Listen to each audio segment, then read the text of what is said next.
Alabado sea el nombre del Señor. Vamos a leer, amados hermanos, la palabra bendita del Señor.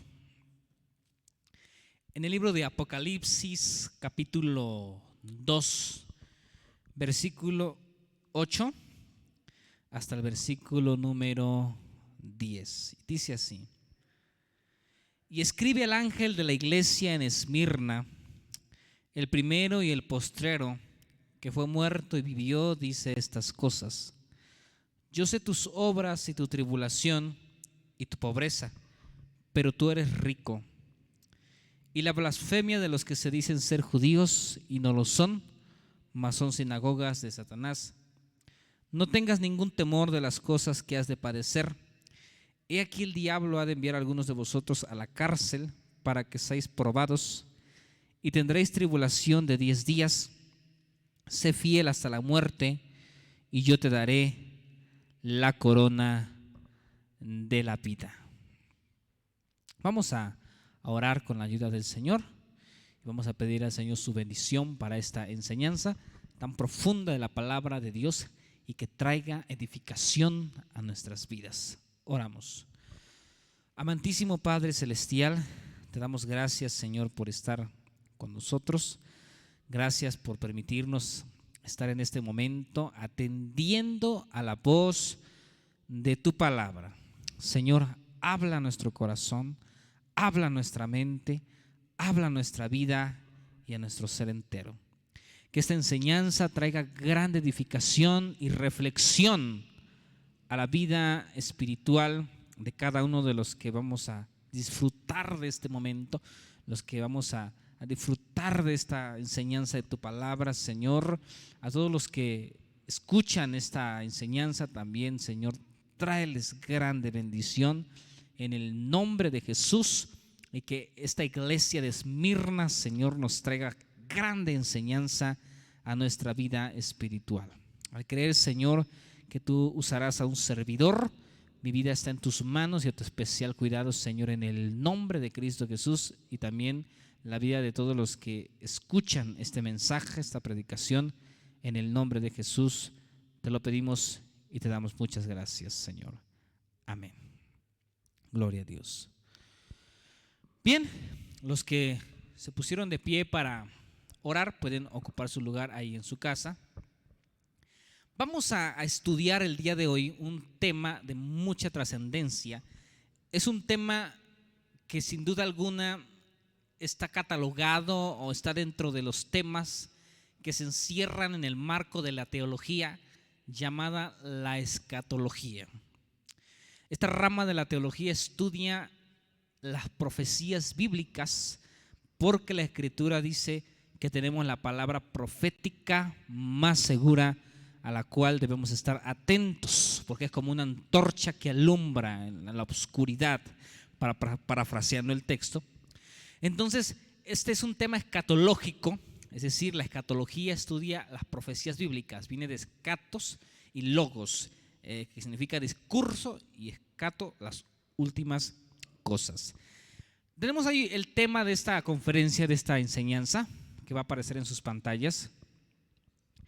El tema que nos ocupará en este momento será el siguiente: Esmirna, la iglesia sufriente. Bueno, entrando un poquito en contexto a lo que es este tema tan especial, cabe destacar que debemos saber que el libro de Apocalipsis tiene una trascendencia sobre todo en estos últimos tiempos. La palabra Apocalipsis viene del idioma griego, que significa revelación, significa correr el velo. Apocalipsis era una palabra que se usaba en los teatros romanos cuando el velo literalmente se corría para que la gente pudiese escuchar y ver la función. Entonces el libro de Apocalipsis es un libro que corre el velo y nos habla de las últimas cosas que van a acontecer, y nos habla sobre la victoria del reino de Dios sobre el reino de las tinieblas. Hablar de las 7 iglesias es hablar de un tema muy importante, y me refiero a las 7 iglesias queriendo dar a entender lo siguiente. Desde el capítulo 2 hasta el capítulo 3, en estos dos capítulos se encuentran 7 cartas en el libro de Apocalipsis.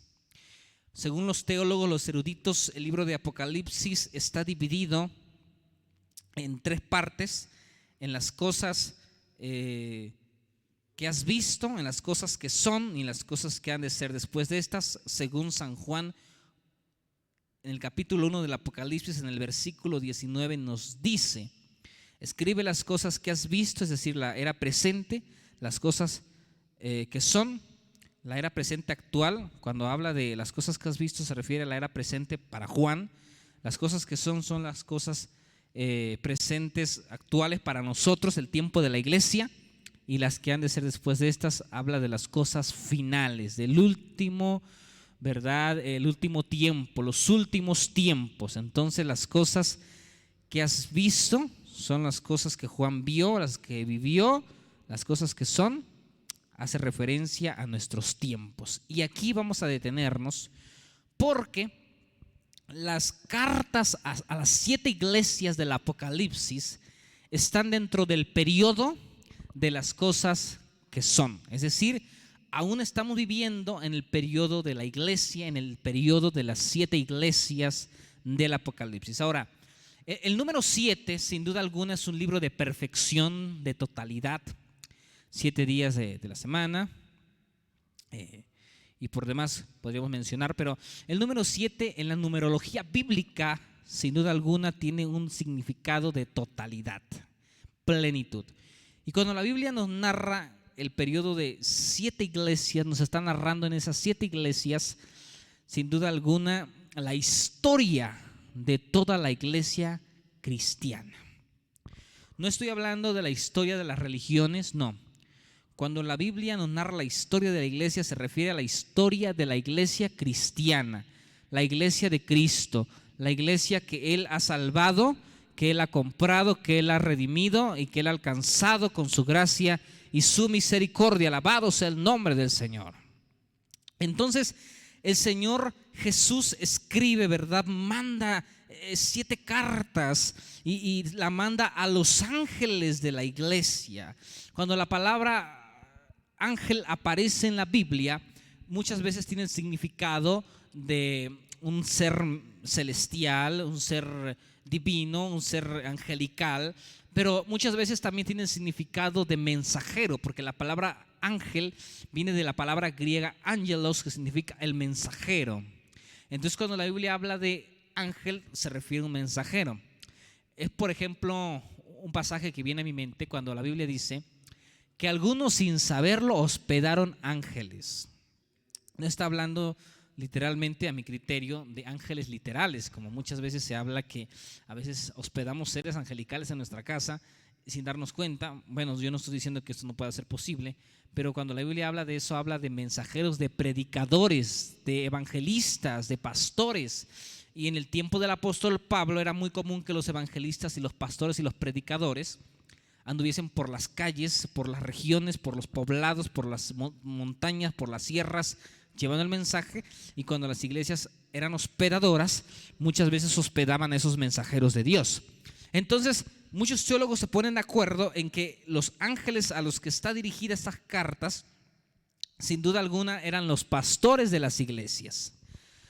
Estas 7 iglesias del Apocalipsis, amados hermanos, como una forma de introducción, eran iglesias que existieron. Estas 7 iglesias, es decir, Éfeso, Esmirna, Pérgamo, Tiatira, Sardis, Filadelfia, Laodicea, etcétera, eran iglesias que existieron en el primer siglo, pero que el Señor les destinó una carta para que quedase registrada toda esta historia en el libro de Apocalipsis, porque el Señor vio en esas iglesias características, ¿sí?, especiales que iban a dar luz de los periodos por los que iba a pasar la iglesia de Cristo en los 2000 años de historia que ésta lleva.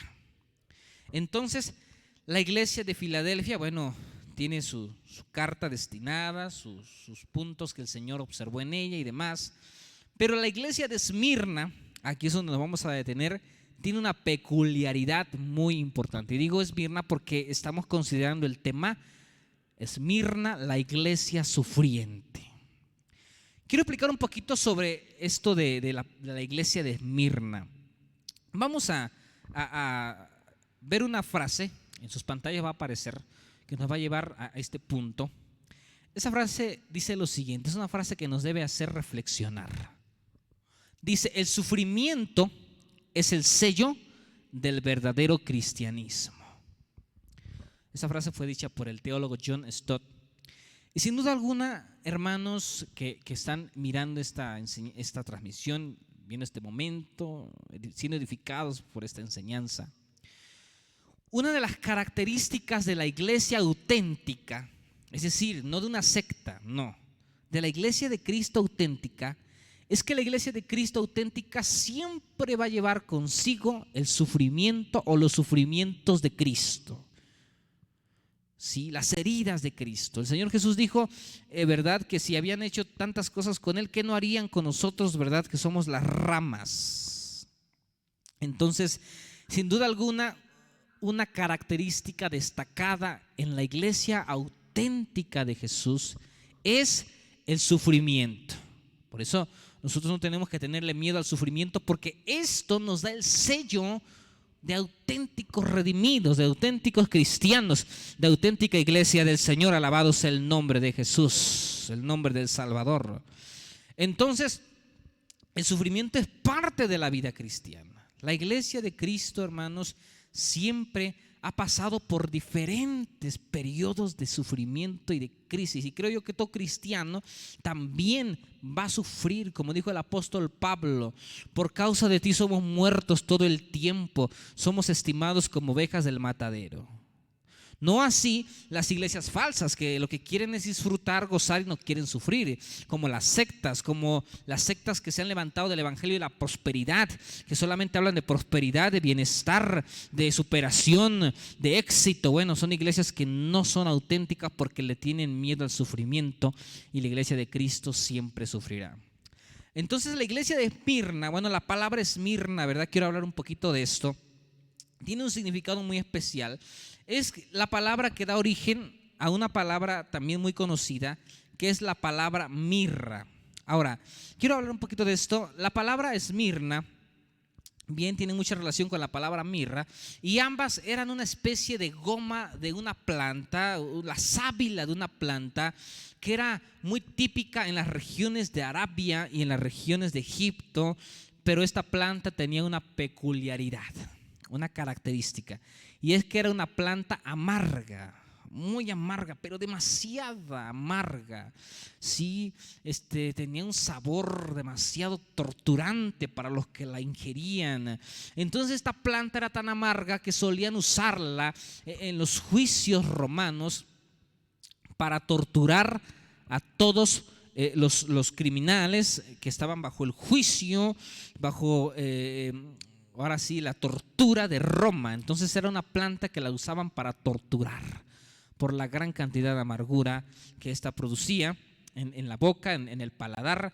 Entonces, al llamarse esta iglesia la iglesia de Esmirna, bueno, yo creo que ahí ya nos podemos dar una idea de qué representa esta iglesia. Bien, vamos a hablar de algo muy importante, sobre algunos datos históricos. En su pantalla dice datos históricos. La iglesia de Esmirna, primeramente vamos a hablar sobre la iglesia de Esmirna histórica en el primer siglo, es decir, la iglesia de Esmirna a la que fue dedicada esta carta. Bueno, la ciudad de Esmirna en la actualidad, amados hermanos, se encuentra en lo que es la región de Turquía. Es una ciudad que en la actualidad está superpoblada, es la segunda ciudad más poblada de esa área de Turquía. Y bueno, esta ciudad fue una ciudad muy importante hasta que en el siglo número 7 antes de Cristo, de alguna manera Lisimaco, uno de los generales de Alejandro el Magno, destruyó esta ciudad ¿sí? Y le dio un nuevo estilo griego helénico hasta el siglo III, ¿verdad? Después de Cristo, esta ciudad estuvo invadida por la cultura griega. Y esta era una ciudad, ¿verdad? Sin duda alguna, que llamaba bastante la atención. De hecho, como pueden ustedes mirar en el fondo de esta predicación, en el fondo de la imagen, todo esto se dice que son ruinas de lo que fue parte, ¿verdad?, de los templos, de los edificios de Esmirna, ¿sí? Entonces esta ciudad, hermanos, de verdad existió, y hasta la fecha sigue existiendo, ¿verdad? Está en la actual Turquía. Ahora, esta iglesia, ¿verdad?, sin duda alguna tenía características históricas, ¿sí? El Señor le dice lo siguiente a la iglesia, como introducción, ¿verdad?, a la carta, le dice lo siguiente. Dice: escribe al ángel, es decir, al mensajero, al pastor, al predicador de la iglesia en Esmirna, el primero y el postrero, que fue muerto y vivió, dice estas cosas. ¿Qué está diciendo aquí el Señor? Bueno, se presenta a la iglesia de una manera particular. Dice: el primero y el postrero, el que fue muerto y vivió. Siempre que el Señor se presentaba a una iglesia de esta forma, es decir, con estas palabras, solía usar las palabras adecuadas conforme a lo que iba a dar en su mensaje. Por ejemplo, el mensaje que le quería dar a la iglesia de Filadelfia estaba siendo introducido por las primeras palabras que también escribe a esta iglesia, o dicta a esta iglesia, o dedica a esta iglesia.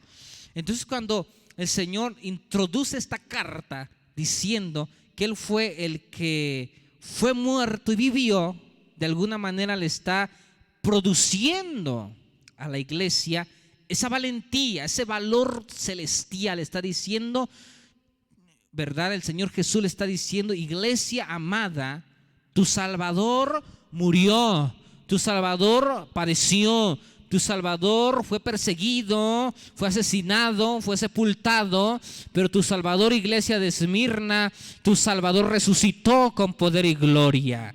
Entonces le está de alguna manera u otra induciendo a tener valor, porque le está hablando desde una perspectiva de que él ya había pasado por los sufrimientos más grandes. Es muy fácil estar detrás de un escritorio sin ensuciarse, hablando por teléfono a personas que están pasando tragedias y decirles sean fuertes. Pero no es lo mismo estar en la cárcel como el apóstol Pablo escribiendo a las iglesias: soporten la persecución, luchen, la corona de la vida nos está esperando. No es fácil estar desde una perspectiva de persecución, y Jesús el Señor le habla a esta iglesia, alienta a esta iglesia desde una perspectiva de victoria, de que él había sufrido, de que él había pasado por el martirio, pero él había resucitado con poder y gloria. Alabado sea su santo nombre. Entonces le dice a la iglesia: yo soy el primero y el último, el que fue muerto y vivió, resucitó. Y ahora sí dice estas cosas, ¿sí? Bien, ahora hablando históricamente, hablando de la historia de la iglesia, aquí vamos a entrar un poquito en la historia. Como dijo un gran pensador: cualquier hombre que no sabe su historia está condenado a repetirla. Entonces, hablando históricamente, ¿qué influencia tiene la iglesia de Esmirna en la historia de la iglesia? Bueno, mucha, porque la historia de la iglesia está descrita en esta iglesia, en estos sucesos que acontecieron a esta iglesia de Esmirna en su tiempo. Es decir, lo que vivió esta iglesia de Esmirna proyectaba un periodo que la iglesia cristiana iba a atravesar, un periodo que duraría más de 200 años. Entremos en materia. Quiero decir lo siguiente. Históricamente hablando, la iglesia de Esmirna representa el periodo de las grandes persecuciones de la iglesia cristiana. ¿Y qué periodos fueron esos? Bueno, la historia de la iglesia se divide así: la historia primitiva, abarca desde el 33 después de Cristo hasta el año 100, que fue cuando murió el último apóstol, que fue Juan el Bautista. Juan el teólogo, Juan el teólogo, el que escribió el Apocalipsis, fue el último apóstol que quedó vivo, el último apóstol que murió. Y bueno, él muere alrededor del año 100, 98, 99, por ahí al 100 después de Cristo, lo redondeamos al 100. Y entonces comienza en ese momento, cuando murieron los apóstoles, una persecución sin precedentes que duraría 2 siglos, es decir, 200 años, un poco más de 200 años, que terminaría, ¿verdad?, en el año 313, cuando Constantino, un emperador romano, se une con la iglesia cristiana y forman un solo imperio llamado Iglesia Católica, Apostólica y Romana, que ahorita vamos a ver eso más adelante, así que pónganse cómodos y disfrutemos esta enseñanza. Históricamente, la iglesia de Esmirna representa el periodo de las grandes persecuciones de la iglesia, ¿sí?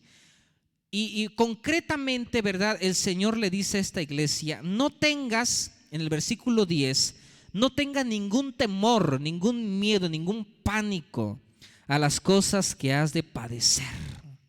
Fíjense, hermanos, que esto nos deja una enseñanza muy especial a nosotros, porque muchas veces el cristiano tiene miedo al sufrimiento, tiene miedo a la crisis, a la lucha, a la prueba, y el Señor dice: no le temas a la prueba, no le temas a la lucha, no le temas a la persecución, iglesia de Cristo, no le temas. Al contrario, confía en tu Dios, en aquel que murió y aquel que resucitó con poder y gloria. Y dice: no temas, en el versículo 10 del Apocalipsis capítulo número 2, no tenga ningún temor de las cosas que has de padecer. Dice: he aquí el enemigo ha de enviar a algunos de vosotros, no a todos, los va a enviar a la cárcel. Y dice: para que seáis probados. Y aquí hay una frase que destaca: y tendréis tribulación de 10 días. Quiero quedarme con este punto. Tendréis tribulación de 10 días. Porque el Señor estaba diciendo que la iglesia pasaría por un periodo de tribulación de 10 días. Bueno, la palabra día muchas veces tiene un significado de periodo. Acuérdense que el libro de Apocalipsis está lleno de símbolos. La literatura apocalíptica estaba caracterizada por ser expresada con símbolos que tenían un significado espiritual. Es decir, el escritor solía esconder un mensaje a través de símbolos para que nadie pudiera entenderlo excepto los destinatarios.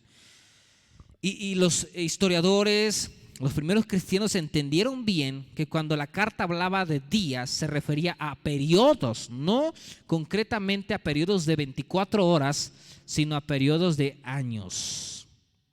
Entonces dice: tendréis tribulación de 10 días. Está diciendo: pasaréis por 10 periodos de tribulación. Bueno, ¿qué está diciendo el Señor? Está diciendo que la iglesia pasaría por un periodo que duraría 200 años, pero que serían perseguidos por 10 emperadores romanos. Y sin duda alguna, ¿verdad?, esto es una realidad, porque la iglesia atravesó por la persecución más cruda, más sin precedentes, más terrible, bajo el gobierno y la tiranía de 10 emperadores romanos. 10, ¿sí? 10 emperadores romanos que trajeron destrucción, que trajeron guerra, que trajeron sufrimiento, martirio a la iglesia primitiva. 200 años duró este periodo. Entonces, estos 10 emperadores romanos, movidos por el enemigo y por el odio a la iglesia, persiguió a esta iglesia, a este periodo, a este punto de la iglesia histórica, ¿verdad?, titulado el periodo de la iglesia de Esmirna, que duró 200 años. 10 emperadores romanos. Quiero que veamos un poquito de cuáles eran las causas del por qué estos emperadores perseguían a la iglesia. Porque, insisto, del 100 al 313, la iglesia atravesó tremendos periodos de persecución. Murieron miles de cristianos, murieron cantidades de gente inocente por su fe. Fueron 200 años en que el enemigo desató su odio, utilizando a 10 emperadores romanos contra la amada iglesia de Cristo. Bien, ustedes pueden corroborar esta información y buscar, ¿verdad?, en la historia quiénes fueron estos emperadores que persiguieron a la iglesia. Bien, pero quiero hablar un poquito sobre el tema de por qué perseguían a la iglesia, ¿sí? ¿Por qué perseguían a la iglesia? Bueno, los cristianos eran perseguidos principalmente por ser exclusivos en su adoración. Por ejemplo, ellos no rendían culto al César. Y aquí quiero tocar un punto muy importante. Miren, ahorita estamos viviendo un tiempo de mucha libertad. Y hay muchos teólogos, muchos pastores equivocados que dicen: no, tú no necesitas arrepentirte, no necesitas hacer nada, no necesitas llegar a Cristo al arrepentimiento. No, tú simplemente con que confieses con tu boca una oración, una frase, una oración aceptando a Jesús, ya con eso tú ya eres salvo y con eso tú ya te puedes bautizar y eres un hijo de Dios. Pero no dan frutos de arrepentimiento. Cierta ocasión tenía yo una plática con un pastor de estos y le decía: no, es que la persona tiene que dar frutos de arrepentimiento. Y ese pastor me acuerdo que me sacaba mucho el versículo: no, pero entonces ¿dónde queda el texto de que si confesares con tu boca que Jesús es el Señor? Y de alguna manera trataba de convencerme de que simplemente con decir Jesús es mi Señor, ya yo soy salvo y yo ya voy a entrar al cielo, aunque yo no haya dado frutos, aunque alguien no haya convertido su corazón totalmente, no haya rendido su mente, su corazón al Señor, no esté dando frutos de santidad, simplemente por haber dicho una frase, entonces ya es un hijo de Dios. Y no son así las cosas. Estudiando ese pasaje en donde el apóstol Pablo dice, ¿verdad?, que si confesares con tu boca que Jesús es el Señor, estudiándolo en el idioma griego, nos damos cuenta del significado de ese pasaje, de la interpretación correcta. Acordémonos que la iglesia empezó a pasar persecución desde su inicio, pero la persecución más cruda fue del año 100 al 313, cuando Constantino unificó la iglesia con el Estado. Pero la iglesia, sin duda alguna, en el tiempo del apóstol Pablo, ya estaba atravesando por persecuciones, por lucha a mano de los judaizantes, de los gnósticos, de los romanos, de los paganos, de los idólatras y demás. Pero más concretamente, en Roma se rendía culto al César. ¿Cómo que se rendía culto al César? Sí, dentro de la filosofía y la teología romana, el César era un dios. Y usted dirá, bueno, ¿quién es el César? ¿Un señor llamado César? No, el César era un título que tenían los gobernadores máximos en Roma. Es como decir, ¿verdad?, el rey, el emperador. De hecho era decir el emperador. Entonces el César, ese título lo portaban los máximos gobernadores, los emperadores de Roma. Hablar del César era hablar del emperador romano, la máxima autoridad. Era como hablar de Nabucodonosor en Babilonia, algo así. Entonces, en Roma, ¿verdad?, en la cultura romana se le rendía adoración al César. El César era visto, el emperador romano era visto como un dios. Y entonces, ¿verdad?, se le adoraba al César, pero se le adoraba con un título también que se relacionaba con la divinidad. Se le decía Señor, que en griego es la palabra Kyrios, Kaiser Kyrios, Señor César. Le rendían adoración al César en griego: Salve Kaiser Kyrios, viva el Señor César, el Dios, así le decían. Entonces los cristianos en ese tiempo tenían que rendirles adoración al César y decirle al César que era el Señor. Pero por eso el apóstol Pablo dice: a ver, si confesares con tu boca, y la palabra confesar ahí viene una palabra griega que se pronuncia martureo, de un verbo griego que es martureo, de donde viene la palabra mártir. si confesares, si martureo, si con tu martirio confesares con tu boca que Jesús es el Kaiser, el Kyrios, el Señor, el Salvador, el Dios, entonces serás salvo. ¿Qué está diciendo aquí el apóstol Pablo?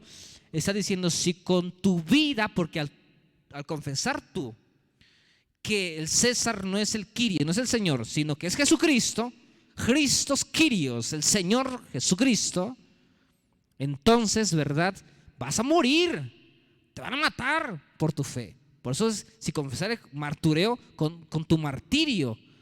Entonces, ¿qué está diciendo Pablo ahí? Si con tu martirio, con tu vida, confesares que Jesús es el Señor, serás salvo.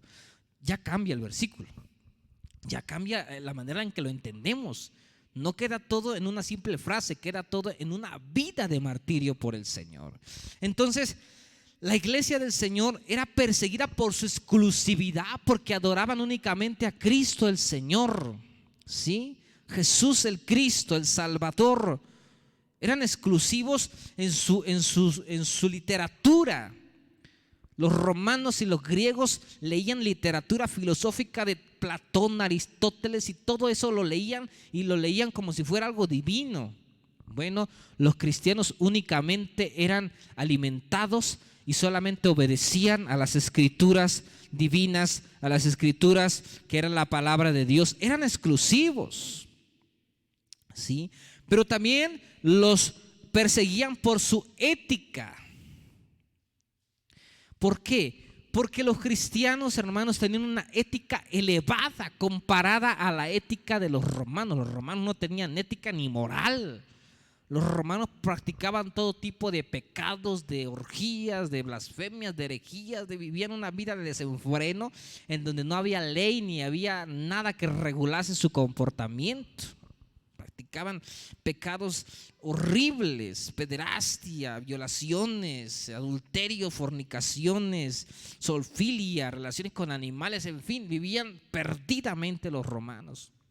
Pero los cristianos de alguna manera vivían una ética bíblica, vivían a la altura de las escrituras, y por eso eran criticados, perseguidos, atacados. Cosa que no debemos extrañarnos si se vuelve a repetir en esos tiempos. Vivimos en un mundo en donde quieren legalizar el aborto, legalizar la unión igualitaria, legalizar tantísimas cosas que van en contra de la ética de la Biblia. Pero cuando nosotros nos pongamos en contra de eso, sin duda alguna, iglesia amada, seremos perseguidos otra vez. Y no tenemos que tener miedo, porque estamos siendo éticos bíblicamente. Entonces, por su ética, pero también por su testimonio elevado, tenían un principio y un testimonio de santidad. Y esto, sin duda alguna, en vez de que trajese paz y alegría a la gente, traía, ¿verdad?, odio. Qué curioso, qué ironía, que mientras que el mundo debería de apreciar la santidad de la iglesia y valorarla y admirarla, no, odian la santidad de la iglesia, ¿sí? Odian lo bueno. Tanto así que, por ejemplo, ahora en la escuela, y precisamente le decía a una joven una vez lo siguiente, que esta joven me comentaba que en la escuela se burlaban de ella porque ella era cristiana y porque se iba a bautizar. Y le digo, mira, tú debes de ignorar, porque siendo realistas, amados hermanos, ¿cuántas veces en un círculo de amigos en una escuela hay alguna muchacha que se declara lesbiana? ¿Y cuál es la actitud de sus compañeros? Todos se quedan admirados, pero no porque la vean mal, sino porque dicen, hay que apoyarla, pobre, ¿verdad? Necesita ayuda, estamos contigo, tú puedes ser lo que tú quieras, si eres lesbiana, nosotros te apoyamos, no te vamos a juzgar. Y hasta la exaltan y la levantan y hacen que, ¿verdad?, la reconozcan por su valentía. Pero se levanta alguien en la escuela que dice, soy cristiano, ¿y qué le hacen? No le dicen lo mismo, ¿verdad? Felicidades que tiene tu creencia, ¿verdad?, que la definen. No, lo persiguen, se burlan, lo atacan. En ese mundo vivimos, amados hermanos, en ese mundo. Entonces la iglesia pasó persecución por su elevado testimonio, sus principios sociales y por su pasión y agresión evangelística. Porque la iglesia de ese tiempo, si algo tenía, es que era una iglesia evangelística, una iglesia que compartía el evangelio sin temor, sin miedo. No compartía el evangelio a medias. No era una iglesia que salía a volantear nada más, a querer calmar su conciencia con ir a dar unos folletitos. No, era una iglesia que convertía almas, una iglesia que llevaba el mensaje, una iglesia que ganaba discípulos para Cristo, una iglesia que con su vida demostraba que eran hijos de Dios. Entonces, por eso era una iglesia perseguida, hermanos, una iglesia odiada. 200 años duró este periodo de la iglesia de Esmirna, que abarca del año 100 al año 313, cuando llega el periodo de paz para la iglesia, paz aparente, porque acuérdense que la Biblia dice que cuando llegue paz y seguridad, entonces llegará destrucción repentina. Entonces la iglesia cayó en el juego del enemigo, pero lo vamos a ver más adelante cuando concluyamos esta conferencia. Entonces la iglesia fue perseguida por esas razones, pero quiero hacer un paréntesis y vamos a ver cosas positivas que pasaron en ese periodo, porque no todo fue malo. Hubo cosas positivas, cosas buenas. En medio de la persecución Dios se manifestó, Dios obró. Dice ahí en sus pantallas la diapositiva, cosas positivas del periodo de Esmirna, del periodo de amargura. Vamos a ver la siguiente diapositiva.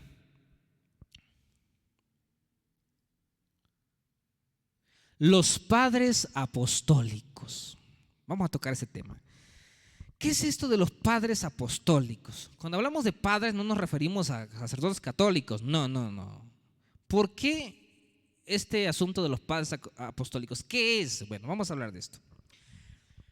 En estos tiempos de mucha información, muchos jóvenes han interesado en el estudio de las teologías de los padres apostólicos, los padres de la iglesia. ¿Quiénes eran ellos? Bueno, los padres apostólicos o los padres de la iglesia fueron personas, hermanos, que defendieron la pureza del evangelio.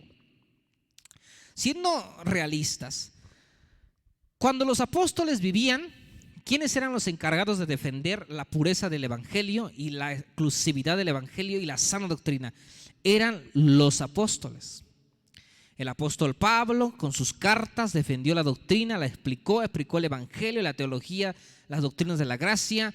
El apóstol Pedro, la teología del sufrimiento. Bueno, los evangelios escritos por los discípulos. Bueno, los apóstoles, ¿verdad?, defendieron la palabra de Dios, la sana doctrina, los fundamentos doctrinales del auténtico evangelio de Jesucristo. Pero una vez que ellos murieron, como dije al principio, en el año 96, 97 o 98, aproximadamente entre el 95 y el 100, murió el apóstol Juan. Y entonces fue el último apóstol. Ya no quedaba ningún apóstol. Entonces ahora, ¿quién se quedaría a cargo de la doctrina, de la sana doctrina, de la sana teología, de la sana enseñanza del evangelio? ¿Quién? Entonces, hermanos, por eso Dios levantó a los discípulos de los discípulos. ¿Qué quiero decir? Los apóstoles discipularon hombres que fueron los que continuaron llevando el sano evangelio, el sano mensaje de la palabra del Señor, y a estos hombres se les llamó los padres de la iglesia o los padres apostólicos. Fueron los que sino mantuvieron más que nada la sana doctrina de los apóstoles, los que se asesoraron de que el evangelio siguiese siendo predicado con exactitud y con sanidad, es decir, sanamente y auténticamente. Bien, entonces los padres de la iglesia fueron teólogos, apologistas. La apología es una rama de la teología que se dedica a defender las doctrinas del evangelio. Por ejemplo, cuando usted y yo defendemos la doctrina de la Trinidad, estamos siendo apologistas. Cuando defendemos la doctrina de la encarnación del Verbo, estamos siendo apologistas. Cuando defendemos la doctrina del nacimiento virginal del Señor, que es una doctrina atacada, estamos siendo apologistas del evangelio, estamos defendiendo. Por eso tenemos que conocer las escrituras. Cristiano que no conoce su Biblia, cristiano que no conoce la teología, no puede defender el evangelio. Yo creo que es tiempo, ¿verdad, hermanos?, de que dejemos esa conformidad. Hay muchos cristianos que no saben quién fue Salomón, quién fue Job, no saben lo que son las doctrinas de la gracia, las doctrinas del evangelio, las doctrinas de Cristo, no saben los fundamentos, ¿verdad? Como en cierta ocasión, a manera de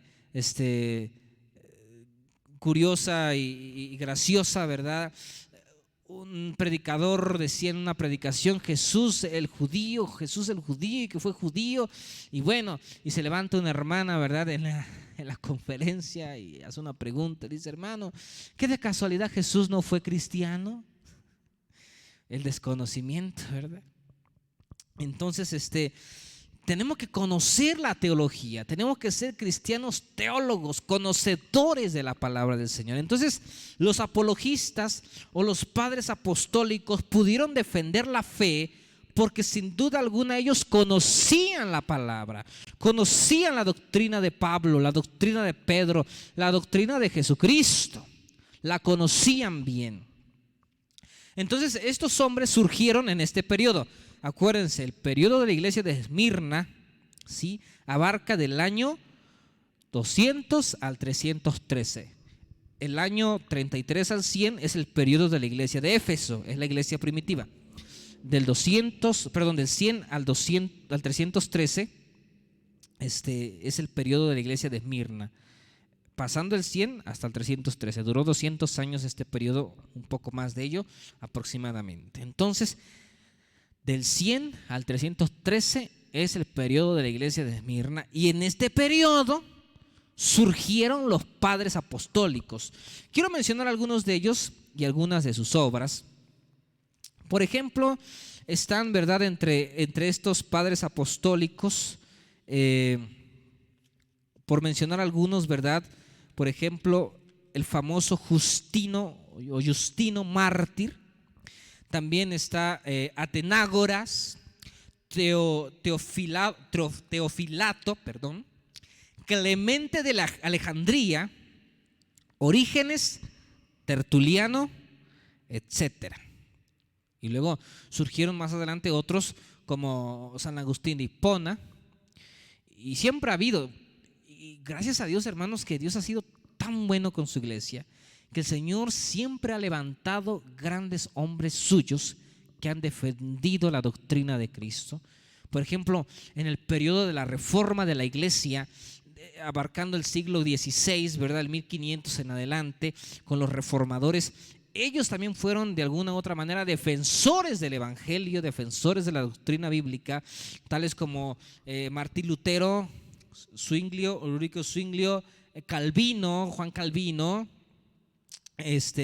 Todos ellos defendieron la doctrina. Más posteriormente el Señor levantó grandes teólogos como Carlos Spurgeon y muchos más, ¿verdad?, Jonathan Edwards, que han defendido el evangelio, la doctrina de las herejías y del relajamiento doctrinal que la iglesia siempre ha tenido la tendencia a caer en él. Entonces, estos padres apostólicos, ¿verdad?, escribieron muchas obras, como por ejemplo, hay una obra muy famosa, de hecho fue un libro que fue leído bastante en el periodo de la iglesia primitiva, que se llamaba La Didache. La Didache, ¿verdad? Era un libro que era considerado muy especial y contenía, ¿verdad?, en su primera parte deberes relacionados con la vida cristiana y advertencia contra diversos pecados. La segunda parte hablaba, ¿verdad?, de la institución de la Santa Cena y cómo debían ordenarse los obispos y los diáconos. La Didache fue una obra que sin duda alguna trajo mucha luz doctrinal a la iglesia. También, por ejemplo, hay epístolas como la epístola de Bernabé, que hace referencia bastante a las escrituras y cómo las profecías del Antiguo Testamento se cumplieron en Cristo. Y bueno, también la epístola de Clemente, obispo de Roma. Incluso hay un libro alegórico llamado El Pastor de Hermas, que también fue un libro demasiado influyente en el periodo de la iglesia primitiva, tanto así como el libro del Progreso del Peregrino. Era parecido. El libro del Progreso del Peregrino es un libro que sin duda alguna ha influenciado demasiado a la iglesia Todo cristiano en algún momento ha leído alguna vez El progreso del peregrino. Yo he tenido la bendición de leerlo y de verlo en película también. Y es un libro que sin duda alguna trae edificación al alma y nos hace pensar en cómo somos, en lo que somos como cristianos.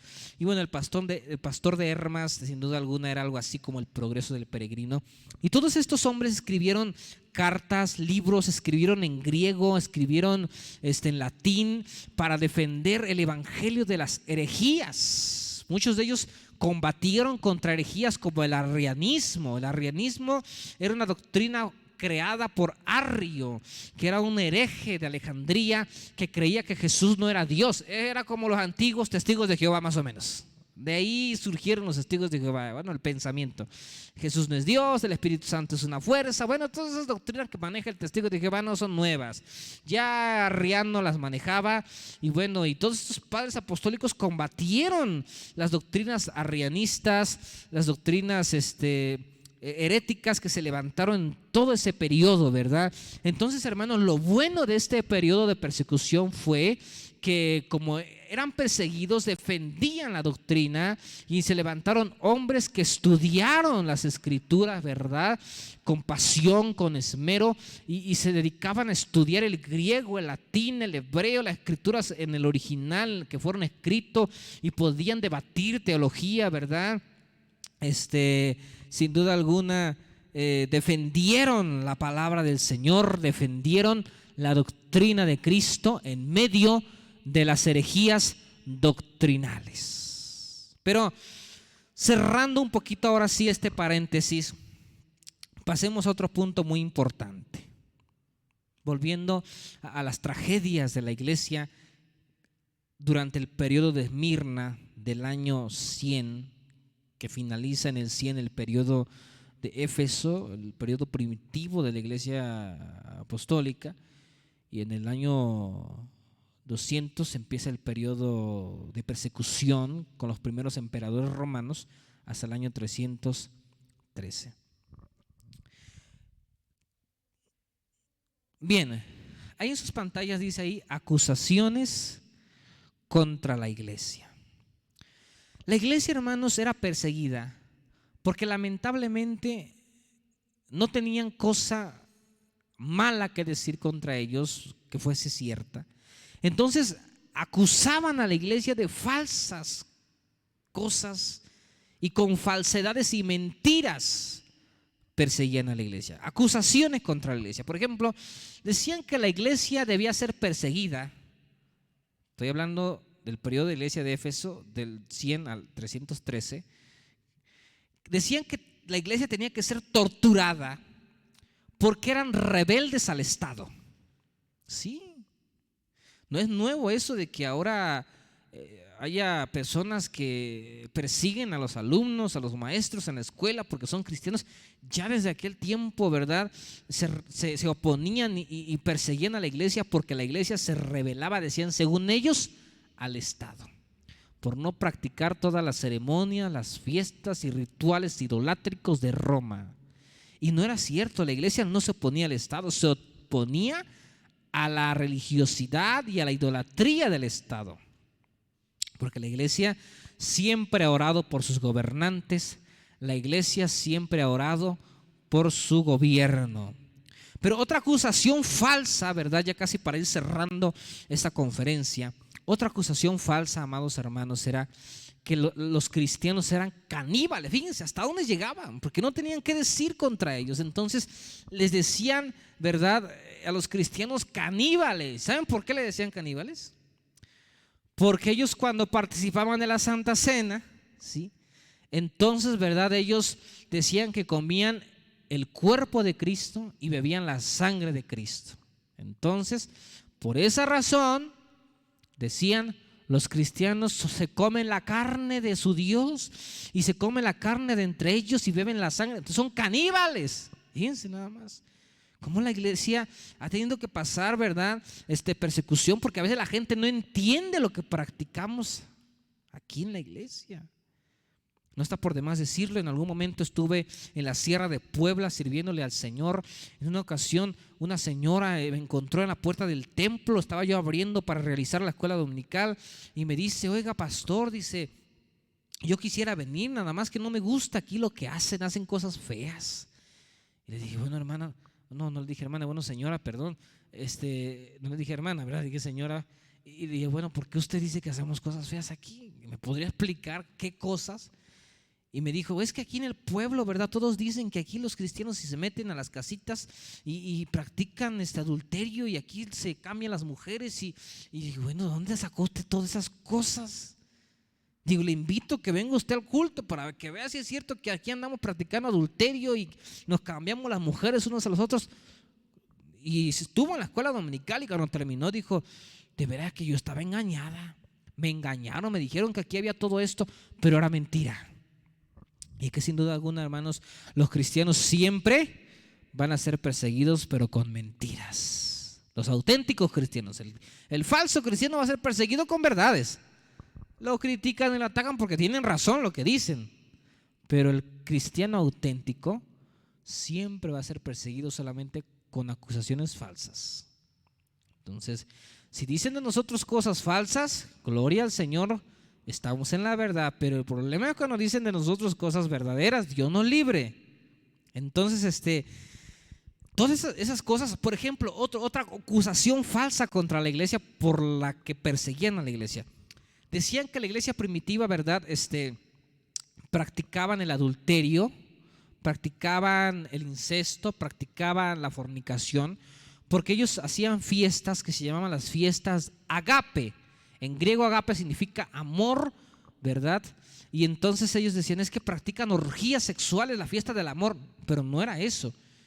La fiesta agape consistía en la Santa Cena, en una fiesta de amistad, de compañerismo, en donde compartían alimento con los pobres. Fíjese lo que hacían y lo que la gente pensaba. También, ¿verdad? La iglesia cristiana en un principio practicaba el ósculo santo. Se daban un beso, ¿verdad?, en la mejilla, y era el saludo de ese tiempo, típico de esa región, y lo hacían para demostrar su aprecio y su cariño. Es como decir ahora, ¿verdad?, darle la mano al pastor, al hermano, a la hermana, y decirle Dios le bendiga. Era algo parecido, pero la iglesia cristiana hacía esto con una mente sana, y los paganos, como eran sucios y todo lo veían sucio, pensaban, ¿verdad?, que la iglesia practicaba orgías dentro de sus reuniones. Entonces, por estas y más razones, la iglesia cristiana, amados hermanos, era perseguida durante este periodo de Esmirna. La iglesia era una iglesia pobre. El Señor le dice aquí a la iglesia, ¿verdad? Aquí leyendo otra vez, el Señor le dice y le recalca a la iglesia, ¿verdad? Yo conozco tu pobreza, ¿sí? Y le dice, ¿verdad? Escribe el ángel de la iglesia en Esmirna, el primero y el postrero que fue muerto y vivió, dice estas cosas. Yo sé tus obras, iglesia, yo sé tu tribulación y tu pobreza, pero tú eres rico, ¿sí? Tú eres rico, dice, y la blasfemia de los que se dicen ser judíos, pero son sinagogas del maligno. Es decir, en ese tiempo también hubo muchos que se creían judíos, judaizaban a la iglesia, pero con blasfemias engañaban a la gente. Y bueno, los judaizantes siempre se han metido, ¿verdad?, en la iglesia cristiana, tratando de llevarlos tras el judaísmo y sacarlos de la fe en Cristo. No es nuevo esto, pero destaco esto que dice el Señor, ¿verdad? Yo conozco tu pobreza. Hermano, la iglesia era pobre. No es como hoy enseñan los de la prosperidad, que la iglesia tiene que ser rica, que los pastores tienen que ser adinerados. No era así, hermano. La iglesia del periodo 100 al 313, periodo de Esmirna, era una iglesia pobre. Vamos a ver hasta dónde llegaba su pobreza. Vamos a ver la otra diapositiva y con esto vamos a dar fin a esta conferencia titulada Esmirna, la iglesia sufriente. Dice ahí las catacumbas y el circo romano. Usted dirá, hermano, ¿qué es eso de las qué? Bueno, las catacumbas. El circo romano, ¿qué es eso del circo romano? Bueno, hay muchos que piensan, ¿verdad? Bueno, yo cuando escucho la palabra circo me imagino una carpa con animalitos ahí brincando y haciendo malabares. No, no es eso, hermano. No, ahorita le voy a enseñar qué es. La iglesia cristiana, hermanos, era tan perseguida, sí, que sin duda alguna, hermanos, tuvieron que optar por medidas para que no desapareciera la iglesia. Entonces la iglesia, hermanos, era tan pobre que no tenían templos en donde congregarse. No tenían templos como ahora, bancas, todo este equipo que tenemos de transmisión, no tenían eso. La iglesia no tenía permiso de reunión, tenían prohibidas las reuniones cristianas, eran perseguidos. Y ahí en sus pantallas aparecen unas imágenes, bueno, una imagen de lo que eran las catacumbas. Eso que está en sus pantallas eran las catacumbas. Y usted dirá, ¿qué es eso, hermano? Se ven como cuevas. Bueno, pues eso eran. Les voy a explicar. Resulta, hermanos, que en Roma había una cultura, un pensamiento de que no permitían que los romanos fueran quemados ni enterrados al aire libre o bueno, en la superficie de la tierra. Costumbres y pensamiento romano. Entonces hacían hoyos, es decir, hacían pozos profundos, ¿sí?, de más de 20 metros de profundidad los soldados romanos, y ahí enterraban a sus muertos, a sus soldados que fallecían. Entonces los romanos, debajo de la capital, ahora sí de Roma, debajo de Roma, de la capital romana, hacían hoyos, hacían cuevas profundas de más de 20 metros de profundidad, y ahí enterraban a los soldados romanos.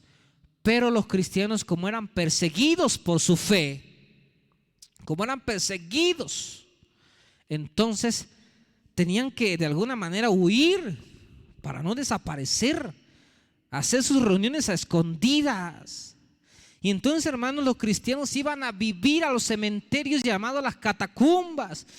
Hacían un hoyo en la tierra y encontraban el acceso a las catacumbas, hermanos, que eran laberintos interminables como los que están en pantalla, y ahí vivían los cristianos. Esos eran los templos, hermanos, cuevas. Yo no estoy en contra, ¿verdad?, de que se levanten templos hermosos para el Señor. Bueno, gloria a Dios. Pero antes, hermanos, esos eran los templos, cementerios, cuevas. No había para templos, no tenían prohibido reunirse en los templos.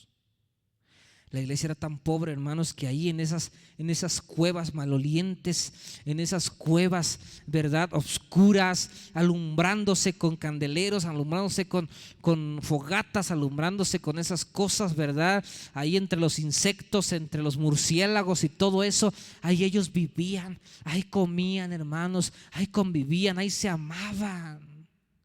Sí.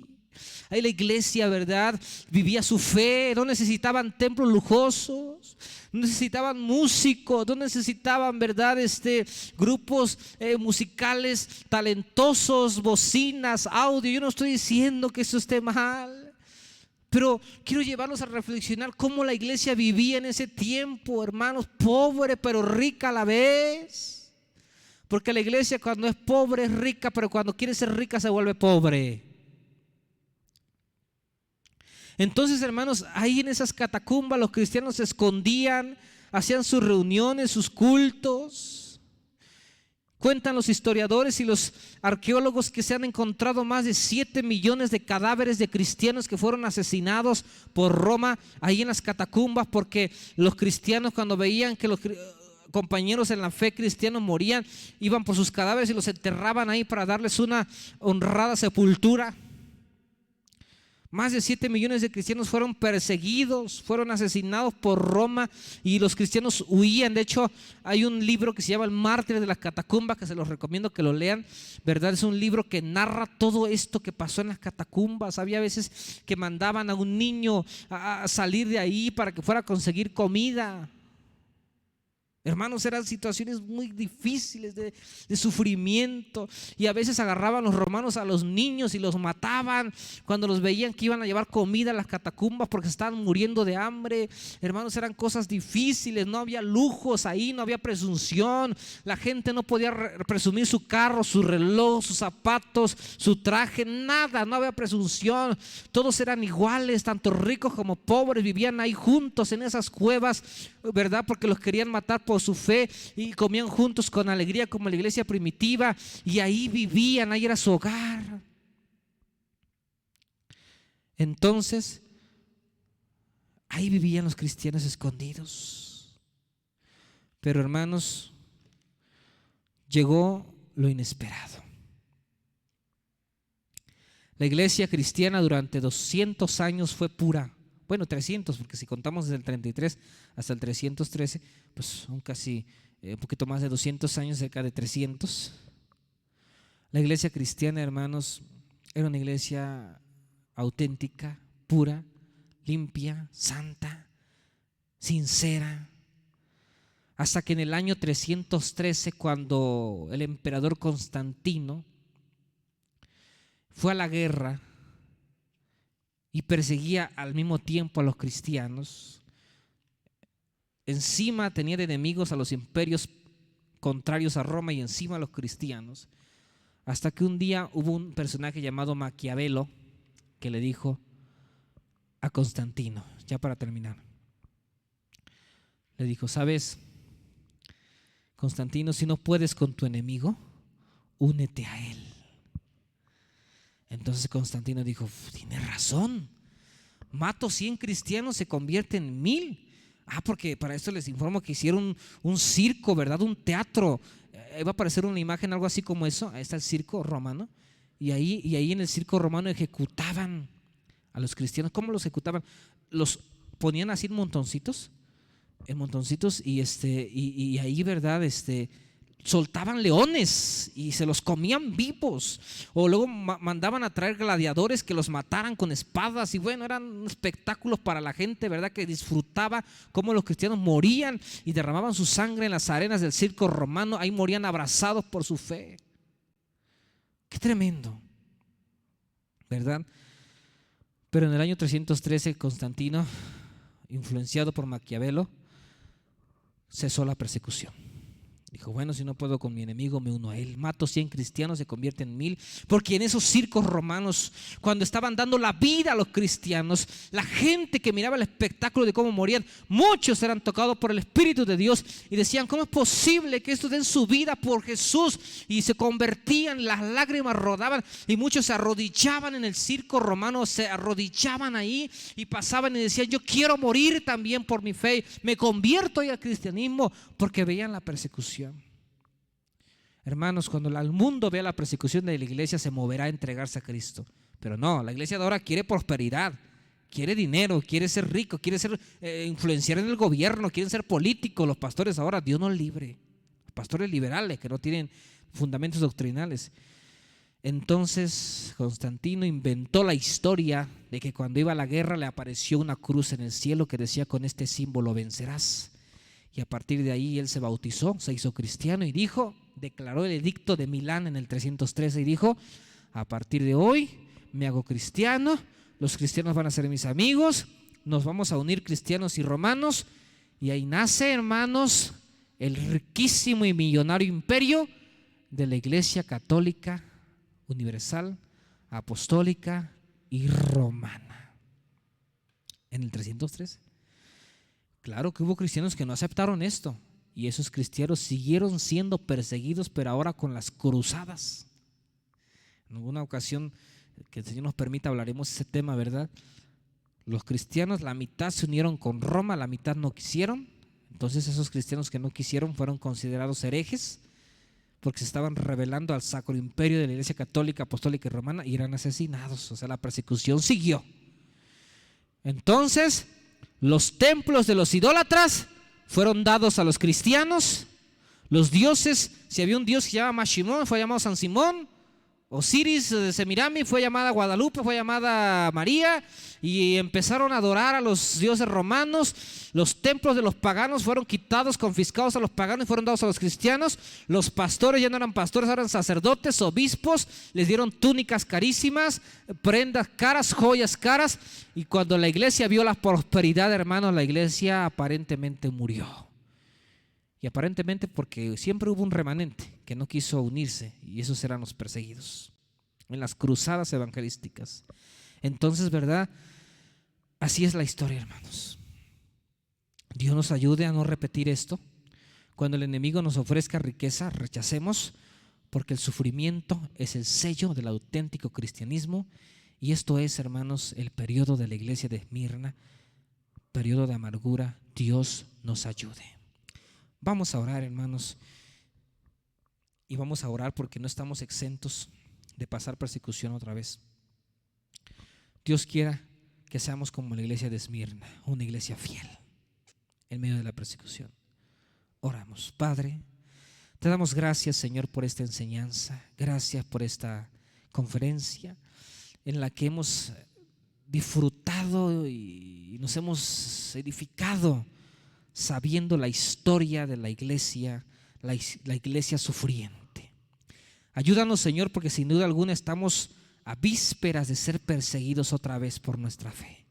Pero aquí estamos. Danos la valentía, danos el valor y la fortaleza para la persecución, resistirla con amor y fe, sabiendo que nuestra corona está en el reino de los cielos, y si padecemos aquí, ahí en el cielo tendremos nuestra recompensa y nuestro galardón. Gracias por esta conferencia, por esta enseñanza.